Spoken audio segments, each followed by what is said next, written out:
ఆంధ్రప్రదేశ్లో ఉన్న ఏ ఒక్క వృద్ధుడు కూడా ఒంటరిగా ఉండకూడదనే సంకల్పంతో మేమున్నాం అనే భరోసానందిస్తూ ముందుకు వస్తున్న మార్గదర్శులు సమాజానికి ఆశా కిరణంగా నిలుస్తున్నారు. శ్రీకాకుళం జిల్లా నందిగాం మండలం దేవలభద్ర గ్రామానికి చెందిన వేడూరు తోటమ్మ గారు వృద్ధాప్యం మరియు అనారోగ్య సమస్యలతో ఇబ్బందులు ఎదుర్కొంటున్న సమయంలో P4 కార్యక్రమం ద్వారా వారి పరిస్థితిని తెలుసుకున్న శ్రీ ఎస్ నారాయణరావు గారు మార్గదర్శిగా ముందడుగు వేశారు. ఆమెకు మీరు ఒంటరి కాదు, నేను మీతో ఉన్నాను అనే భరోసాతో తనకి నివాసాన్ని, నిత్యవసర సరుకులను అందిస్తూ అండగా నిలిచారు.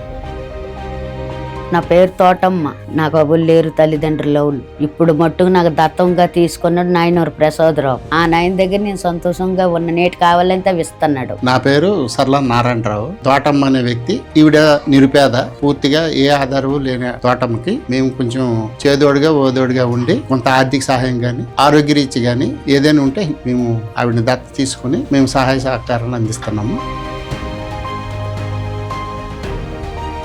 మార్గదర్శి అందించిన ఈ చేయూతతో తోటమ్మగారు ఇప్పుడు ఆనందంగా జీవిస్తూ మరెందరికో స్ఫూర్తిగా మారారు. మీరు కూడా ఈ సేవా స్ఫూర్తిని అనుసరించి P4 కార్యక్రమంలో మార్గదర్శిగా నమోదు చేసుకుని సహాయం కోసం ఎదురుచూస్తున్న మరో కుటుంబానికి చేయూత అందిస్తూ వారి జీవితాల్లో వెలుగు నింపండి.